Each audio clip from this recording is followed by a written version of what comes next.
bendiga, hermanos. Amén. Que Dios les bendiga de nuevo, hermanos.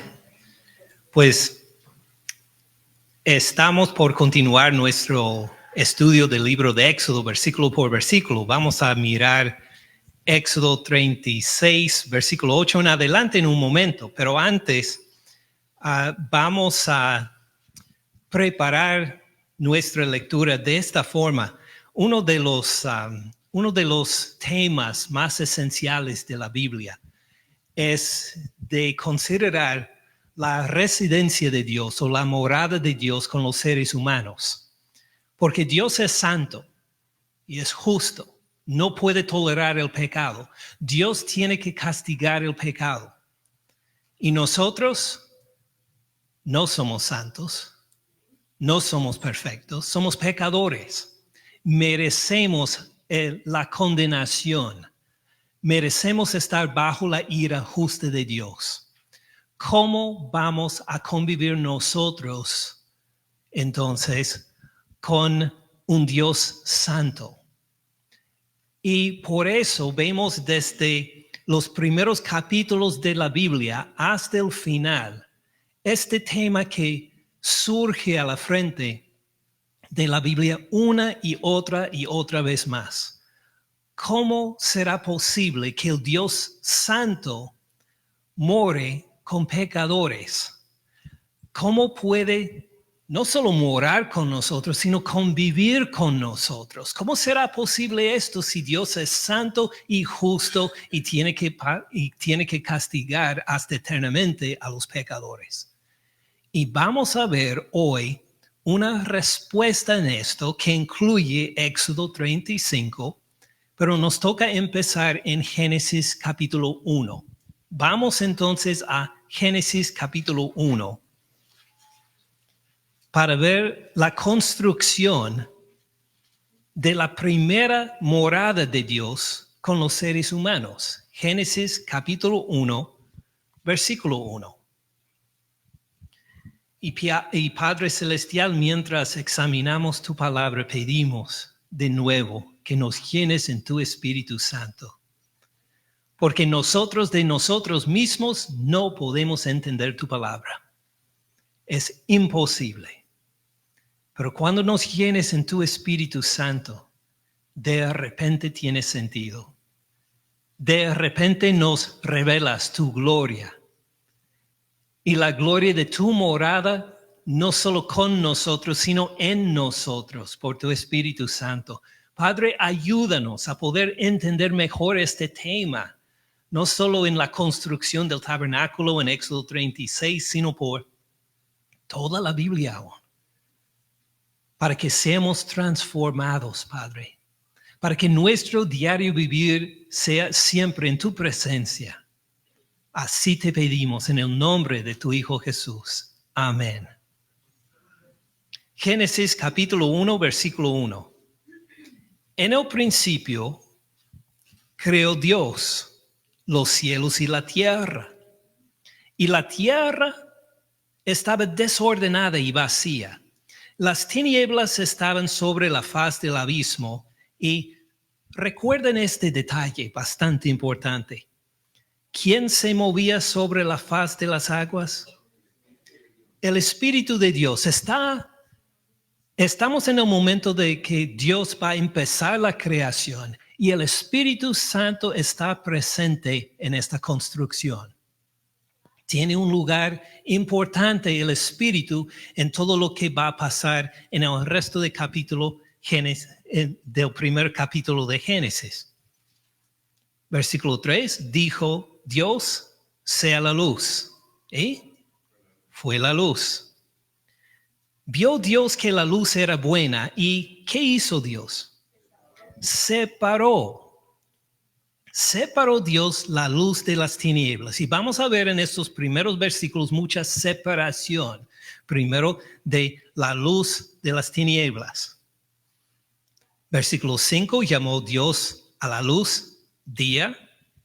Y a las tinieblas llamó noche.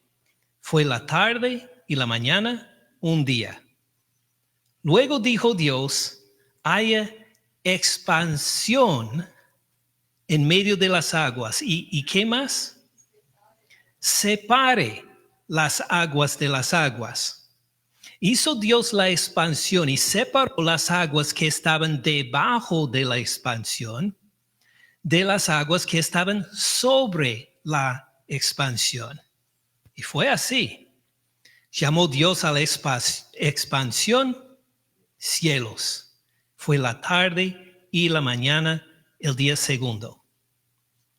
Dijo también Dios, júntense las aguas que están debajo de los cielos en un lugar y descúbrase lo seco. Fíjense que otra vez hay una separación, aunque no dice la palabra separación. Eso es lo que está haciendo. Están juntando las aguas, separándolo de la tierra. Llamó Dios a lo seco tierra y la reunión de las aguas llamó mares. Y vio Dios que era bueno.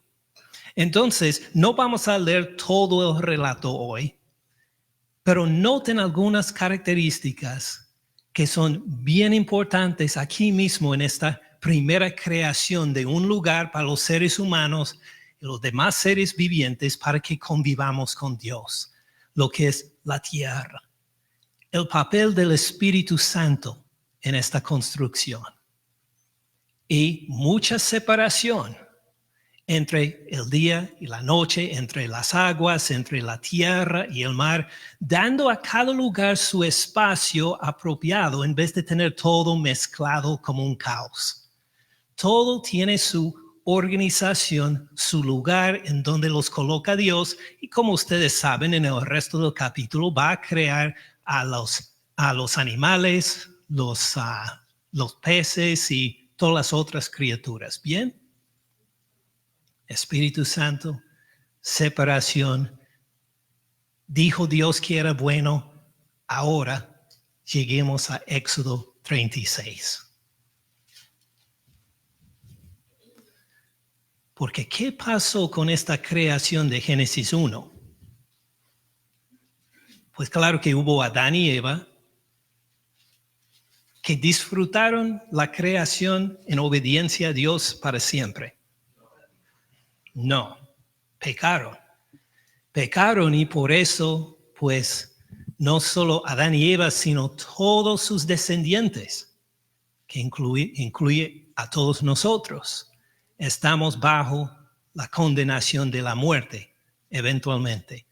Todos nosotros algún día vamos a morir.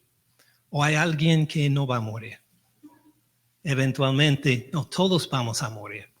Debido al pecado de Adán y Eva. ¿Cómo vamos a convivir con Dios entonces?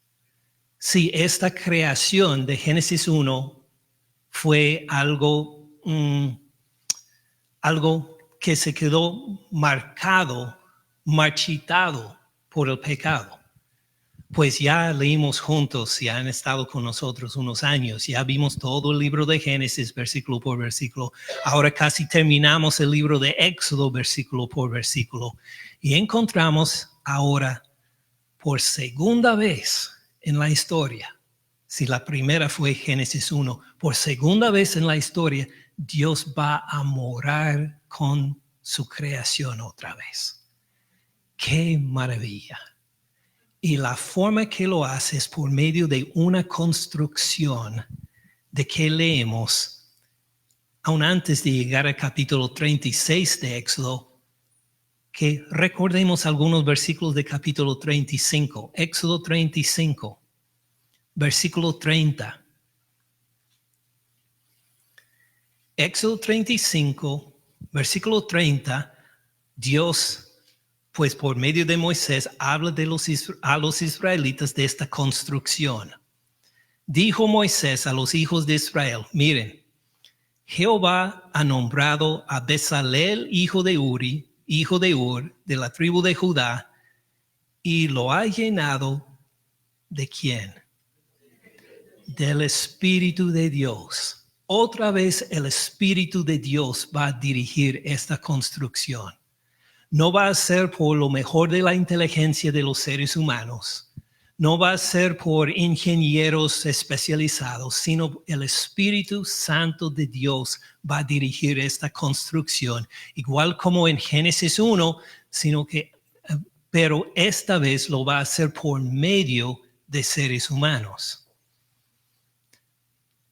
Lo ha llenado del Espíritu de Dios en sabiduría, en inteligencia, en ciencia, en todo arte, para proyectar diseños, para trabajar en oro, en plata y en bronce, y en la talla de piedras de engaste en obra de madera, para trabajar en toda labor ingeniosa. ¿Y cómo será esta obra entonces? Si el Espíritu de Dios se está moviendo en el monte Sinaí entre los israelitas, pues, ¿qué producen? ¿Qué hacen? Versículo 8 de capítulo 36. Todos los sabios de corazón, hablando de los que van a obrar en el tabernáculo, todos los sabios de corazón, de entre los que hacían la obra, hicieron el tabernáculo, una tienda. Dios escogió una tienda en donde morar con su pueblo. El tabernáculo de 10 cortinas de lino torcido, azul, púrpura, carmesí. Las hicieron con querubines de obra primorosa. ¿Qué representan estas cortinas? La tienda que van a entrar los sacerdotes cuando hacen su oficio de representar al pueblo de Israel ante Dios. ¿A qué parecen las telas de esta tienda en azul, púrpura, carmesí, con querubines? Querubines de obra primorosa. ¿A qué se parece? Piensa si ha visto algo hoy de azul, púrpura, carmesí, el cielo. Está representando el cielo. Como en Génesis 1, Dios creó por su palabra los cielos, hizo separación entre los cielos y la tierra. Aquí este tabernáculo va a recordar a Israel de la creación de Dios del cielo. Y no es lo único que hay acá que se relaciona con Génesis 1, sino que mire también este mismo capítulo 36, versículo 20.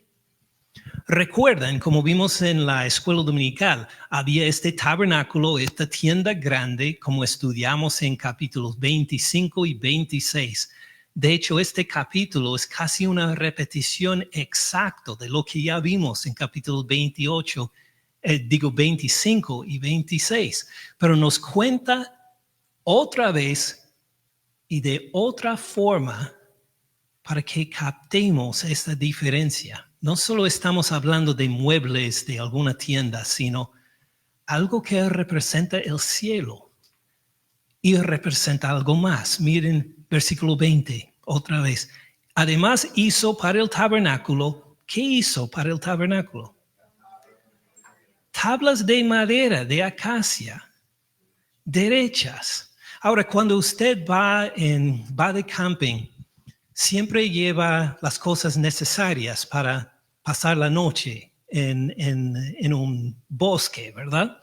Entonces lleva una tienda, lleva unas tablas de drywall para llevarlos en el bosque también, para que tengas unas paredes seguras. No, nada de drywall, nada de tablas de madera, ninguna cosa pesada porque es una tienda. Pero ¿por qué Dios decide poner en la tienda suya tablas de madera? No solo tablas de madera cubiertas de oro.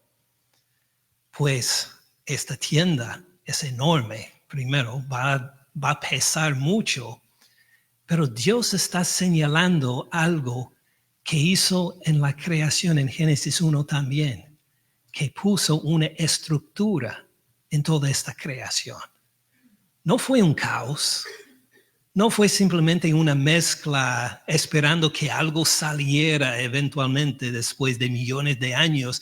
Él tuvo una estructura y llamamos, según la Biblia, esta estructura tiene el nombre de justicia, porque es más que una forma física o material de apoyar las cosas, sino que es un apoyo o estructura moral a la vida. Una forma de vivir que es correcta, derecha, es la justicia. Y en este sentido, estas tablas de madera representan en sostener lo que es estos cielos o la tierra, representa la justicia de Dios. El hecho de que Él ha decretado que así son las cosas, así va a ser la vida, así es como vivimos la vida para prosperar con la bendición de Él. Esto es justicia. Y aquí está en el mismo tabernáculo. Tablas de madera derechas, puestas en orden para sostener todo este tabernáculo que representa la justicia de Dios apoyando toda su creación. ¿Tiene sentido hasta ahora? Sigamos leyendo entonces. Note que hay pues separación también. Miren el versículo 35. Capítulo 36, versículo 35. Hizo asimismo, ¿qué hizo? El velo. Sí, este velo vimos hace varios capítulos. El velo de azul, púrpura, carmesí y lino torcido lo hizo con querubines de obra primorosa. ¿Qué representa este velo? Separación. Vimos estos colores antes, ¿verdad? Representan el cielo. Y hay una separación. Aún en los cielos, entre lo que va a estar a un lado de este velo, pues el arca del pacto, la presencia misma de Dios, separado del resto de los cielos. Y va a haber este velo formando una separación entre lo que se llama el lugar santo, donde entran los sacerdotes, y el lugar santísimo, donde solo entra un sacerdote, un sumo sacerdote, una vez al año y siempre con sangre. Entonces Dios puso, pues, los cielos representados en el tabernáculo, la estructura para toda la tierra o la justicia, puso separación entre su presencia y lo demás de la creación. Está poniendo todos estos elementos ahí para poder convivir en la tierra con su pueblo. ¿Tiene sentido hasta ahora? Sigamos adelante entonces. Hay otra separación en el versículo 36. Disculpen, 37. Hizo también, ¿qué más hizo? El velo, hay otro velo. El velo para la puerta del tabernáculo, de azul, púrpura, carmesí, lino torcido, obra de recamador. Entonces otro velo, muy bien decorado, muy vistoso, pero no tan vistoso como este otro, más cerca a la presencia de Dios. Este velo representa la separación entre los cielos y la tierra. Todo lo que va a estar alrededor del tabernáculo, los atrios, el altar de bronce, todo esto se va a quedar afuera del tabernáculo y hasta hay una separación ahí. Una separación entre el lugar santo y el lugar santísimo, una separación entre los atrios y el lugar santo. Otra vez Dios está poniendo separaciones, como en el principio. El Espíritu de Dios, una gran estructura, el orden, no dejando todo en caos y separación. Luego, miren capítulo 37, versículo 1. Ahora llegamos al mueble más importante de esta estructura. Hizo también Bezalel el arca de madera de acacia Su longitud era de 2 codos y medio, su anchura de codo y medio, su altura de codo y medio. La cubrió de oro puro por dentro y por fuera. Le hizo una cornisa de oro en derredor. Ya estudiamos en detalle esta arca hace varios meses. ¿Para qué servía esta arca, esta caja dorada? ¿Para qué servía? ¿Qué propósito tenía? ¿Recuerdan? ¿Cómo? La presencia de Dios iba a estar encima de esta arca. Desde ahí Dios iba a reinar, iba a manifestar su dominio sobre todo el universo que ha creado. Ahí mismo iba a morar Dios. Y este arca tenía un propósito muy importante, tan importante que lo va a mencionar varias veces en los versículos que siguen. Lean, por ejemplo, versículo 6.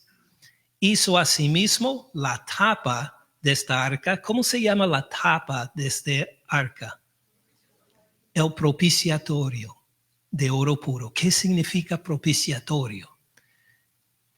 Un sacrificio propiciatorio era un sacrificio que apacigua la ira justa de Dios. Que apacigua la ira justa de Dios contra los pecadores. Entonces, recuerden cuál era la dificultad más esencial para que Dios morara con los pecadores. Dios es santo y nosotros somos pecadores. En su justicia tiene que castigarnos. ¿Por qué no nos castiga? ¿Por qué no nos condena a todos nosotros? Porque hubo un sacrificio propiciatorio para calmar su ira justa contra nosotros. Y este arca, donde Dios reinaba en dominio justo sobre toda su creación, tenía también un lugar que se llamaba el propiciatorio, donde el sumo sacerdote pudo llegar una vez por año con sangre para rociar este propiciatorio, para decir: Señor, sé propicios a nosotros. Ten misericordia de nosotros. Aquí hay la sangre de un animal sustituto para nosotros, que murió en nuestro lugar. Acéptalos, por favor, Señor. Que ya hay un sustituto que murió en nuestro lugar por nuestros pecados. Esto es lo que significa el propiciatorio. Es más que una tapa. Es una tapa que nos salva. Es una tapa que nos da, que apacigua la ira justa de Dios por nuestros pecados. ¿Tiene sentido? Es por eso que lo repitan tantas veces en estos versículos. Versículo 6. Hizo asimismo el propiciatorio de oro puro. Su longitud de 2 codos y medio, su anchura de codo y medio. Hizo también los 2 querubines de oro, labrados a martillo a los 2 extremos. ¿A los 2 extremos de qué? Del propiciatorio. Un querubín a un extremo, el otro querubín a otro extremo. ¿Una pieza con qué?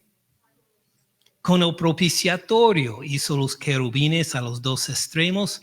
Los querubines extendían sus alas por encima, cubrían cada uno sus alas. ¿Con qué cubrían? El propiciatorio. Y sus rostros, el uno enfrente al otro, miraban hacia dónde.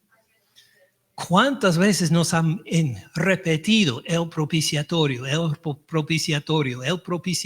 para que nosotros nos diéramos cuenta que estamos hablando de algo esencial para la relación entre Dios y su pueblo? Que hay un lugar donde se derrama la sangre para apaciguar su ira justa por los pecados de su pueblo. ¿Tiene sentido? Tenemos bastante hasta ahora, ¿verdad? La obra del Espíritu Santo en la construcción. Una base sólida para esta construcción. de las tablas de madera representando la justicia, la separación entre un lugar santísimo para Dios, un lugar santo para los cielos y pues un lugar santo para los de la tierra, pero tiene que haber de alguna forma un propiciatorio, un lugar que permite que el Señor conviva con su pueblo sin aniquilarlos por sus pecados. Todo esto está representado en este tabernáculo que repasamos por meses. Y aquí en resumen, por fin, lo está poniendo en construcción como la primera creación, con el Espíritu Santo dirigiendo la obra. Dios va a morar otra vez con los seres humanos. Y lo podemos ver en el resto del capítulo 37 también. Por ejemplo, en versículo 10, hizo también la mesa de madera de acacia, también llamado la mesa de los panes de proposición. Si usted se acuerda cuando estudiamos acerca de esta mesa hace meses, ¿qué representaba esta mesa? ¿Qué tenía encima? Panes. 12 panes representando las 12 tribus de Israel. ¿Y por qué es importante que haya panes ahí? Es que Dios de vez en cuando, morando en el lugar santísimo, tenía hambre. Decía, qué aburrido es tener dominio sobre toda la creación el día de hoy. Tengo hambre, a ver si hay algo en la mesa. Unos panes. Ok, luego comí unos panes. ¿Es por eso que los panes estaban en la mesa? ¿Qué representaban esos panes? Así es, no era pan para Dios, era pan para las tribus, para demostrar que Dios es el que provee. Como parte de su morada con su pueblo, no es que Dios necesita cosas de ellos, no es que ellos van a dar ofrendas y sacrificios para beneficiar a Dios de alguna forma. Al contrario, Él era lo que proveía todo lo que tenían ellos. Y siempre iba a haber una mesa con un lugar en la mesa para cada tribu de Israel. Sean lo que sean su obediencia o desobediencia, sean lo que sean las circunstancias de su vida, en esta mesa Dios siempre iba a tener un lugar para ellos, donde tenían su lugar, ante la presencia de Dios, donde Dios les iba a dar su provisión. La gloria sea a Él. Miren también el candelero, versículo 17. Hizo asimismo el candelero de oro puro, labrado a martillo, su pie, su caña, sus copas, sus manzanas y sus flores eran de lo mismo. Es decir, era un candelero. ¿Qué propósito servía el candelero? Para alumbrar precisamente la mesa con esta provisión. Para decir que además de la provisión del pan diario, que también les daba la luz. Entonces, en vez de solo comprar una lámpara cualquiera de Home Depot, Dios pidió que se formara un candelero como un árbol, en forma de árbol. ¿Por qué tendría forma de árbol? Para representar la vida, el árbol de vida. Que Dios no solo proveyó la comida en sí, sino la vida también.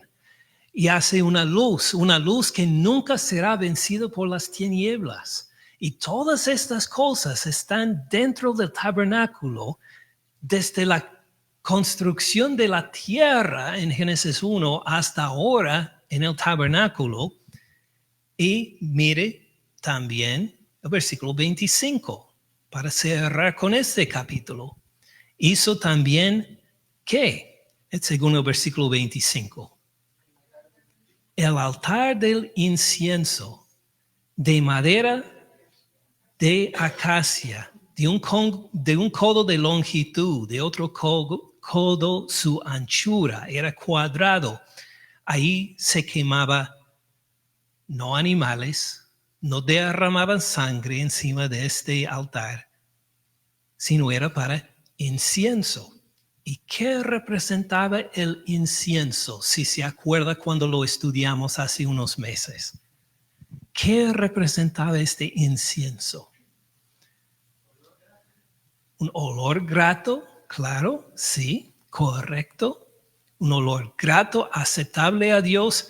Y si vamos al libro de Apocalipsis, también hablan del incienso ante la presencia de Dios. ¿Qué función tiene este incienso? ¿Recuerdan?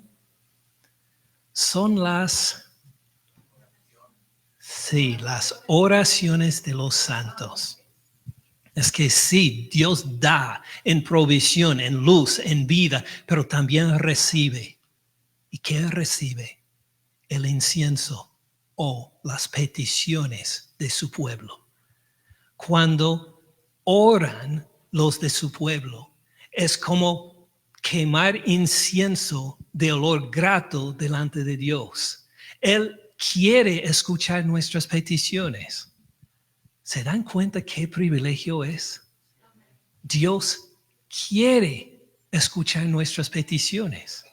No es que nosotros decimos, mira, necesito pasar por lo menos 20 minutos en oración con Dios, a ver qué hago para que Dios me escuche. Tal vez si ayuno antes, si grito más fuerte, si le pongo música que le guste a Dios, tal vez escucha mis peticiones. No, Dios quiere escuchar nuestras peticiones. Está atento, tiene su oído, su oreja hacia nosotros para decir, dime, porque quiero que reconozcas cuánto me necesitas y cuán disponible soy para contestar tus peticiones. Esto tiene su representación en el tabernáculo también, en el incienso. Junto con las peticiones del pueblo que dicen, por favor, Señor, ayúdame en esta situación de mi familia, en esta situación en mi comunidad, en mi lugar de trabajo. Por favor, ayúdame con esta enfermedad. Lo que sea la situación, Dios quiere y tiene lugar para escuchar nuestras peticiones. ¿No les parece maravilloso? Amén, que digamos amén entonces. Gracias, Señor, por construir un lugar para Israel, para todos nosotros en Génesis 1, pero ya con el pecado de Adán y Eva de formar y construir otro lugar, este tabernáculo, donde podemos pues presentar nuestras peticiones a ti, recibir la provisión, obedecer al Espíritu Santo en la construcción del lugar y tanto más que hemos visto. Glorioso es este lugar del tabernáculo, ¿verdad? Entonces, que vayamos nosotros ahora para Israel para adorar a Dios en el tabernáculo. ¿Cómo les parece? ¿No? ¿Por qué no? Ya no existe. Ya no, ¿qué pasó con esta construcción tan maravillosa? Pues los israelitas lo utilizaron por unos 500 años. Luego lo reemplazaron con el templo. Algo sólido, algo permanente, algo en Jerusalén. Ya el tabernáculo se quedó de lado cuando edificaron el templo. Y el templo era básicamente el mismo diseño. Entonces, vamos entonces a Jerusalén para adorar a Dios en el templo. ¿Cómo les parece? Tampoco se puede. Tampoco se puede, porque fue destruido 2 veces. La primera vez en 586 antes de Cristo, la segunda vez en el año 70 después del Señor Cristo Jesús, y no se ha vuelto a edificar. ¡Qué pérdida! ¿Cómo va a morar Dios entonces con su pueblo si no hay tabernáculo, si no hay templo?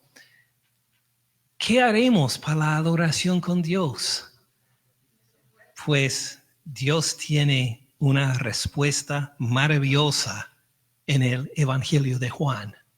Miremoslo rápidamente en Juan capítulo 1, versículo 14.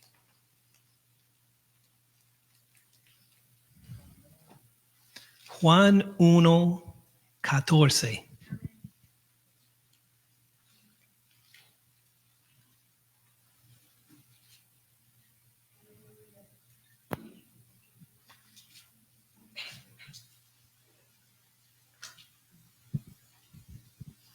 Juan 1:14. ¿Todos lo encontraron? Ahora, habla aquí de aquel verbo. Y aquel verbo es una referencia a Jesucristo antes de su encarnación, antes de venir a la tierra como ser humano. Aquel verbo, ¿qué pasó a aquel verbo? Fue hecho carne. Impresionante. Fue hecho carne y hueso. No fue hecho edificio, no fue hecho tabernáculo. Fue hecho ser humano. Le añadió aquel verbo que era con Dios y era Dios, como dice el versículo 1. Le añadió todo lo que es un ser humano. Era a la vez Dios y ser humano. Aquel verbo fue hecho carne y habitó entre nosotros. ¿Ven el verbo habitó? Este es una traducción buena, pero hay una mejor. Significa literalmente tabernaculó entre nosotros. Es decir, Jesús fue hecho carne como tabernáculo vivo entre nosotros. En vez de la construcción de una tienda con muebles, se fabricó Dios para su Hijo un cuerpo de un ser humano. ¿Y qué hizo Jesús en este cuerpo? Tabernaculó entre nosotros. Fue entre cruces del cielo y de la tierra, de separación de lo celestial y lo terrenal, ahora estaba en Él. Él es nuestro tabernáculo ahora. Habitó o tabernaculó entre nosotros. Y dice Juan, y vimos su gloria. Era un ser humano como nosotros, pero vimos su gloria. ¿Cómo era esta gloria, Juan? Gloria como el unigénito del Padre, el único del Padre, uno por excelencia. Era mejor que cualquier otro ser humano. Era pues como el único Hijo de Dios. Así era su gloria. Y nosotros lo vimos. Con un poquito de gracia y de verdad. Lleno de gracia y verdad. Él era gracia y verdad de por sí, lleno de gracia y de verdad. Entonces uno dirá, ok, creo que entiendo. Jesús supera el tabernáculo. Exactamente. Jesús no solo reemplaza este tabernáculo, sino que hizo algo que el tabernáculo nunca pudo hacer. ¿Cómo transportaron el tabernáculo en el Antiguo Testamento? Por medio de los levitas, que levantaban todas estas tablas de madera y de oro y de bronce y todas estas tiendas. Los levitas tenían que levantarlo, ponerlo en los hombros, transportarlo de un lugar para otro. Y con Cristo Jesús, libre, Él tabernaculó entre nosotros, vivió entre nosotros, habló, creció, hizo milagros. Era lleno de gracia y de verdad. Y no solo esto, sino que miren el capítulo más adelante, en este capítulo 1 de Juan. No, disculpe, el capítulo 2. Capítulo 2, versículo 13. 2:13 de Juan.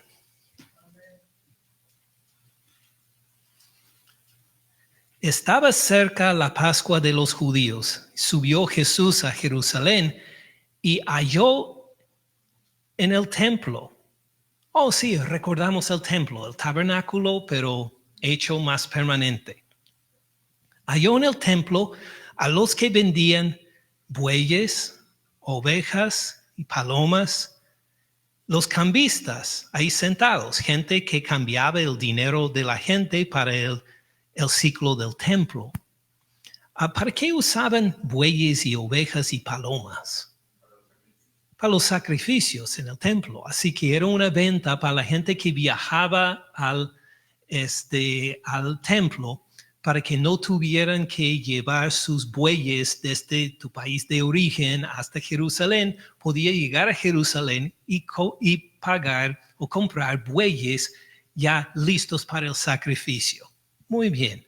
Jesús los vio allí haciendo un azote de cuerdas. Echó fuera del templo a todos. ¿A quiénes echó fuera del templo? A todos, incluyendo las ovejas y los bueyes. ¿Cómo van a tener sacrificio si ya no hay bueyes y ovejas en el templo? Bien importante este detalle. ¿Cómo van a tener sacrificio en el templo si no hay bueyes ni ovejas? Este incógnito nos queda por ahora.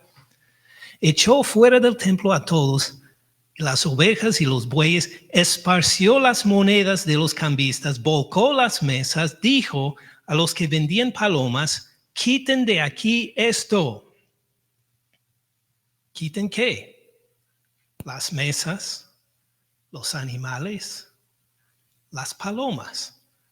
¿De qué van a hacer sacrificios si no hay animales ahí? Otra vez ese incógnito, ¿verdad? Quiten de aquí esto. No hagan de la casa de mi padre casa de mercado.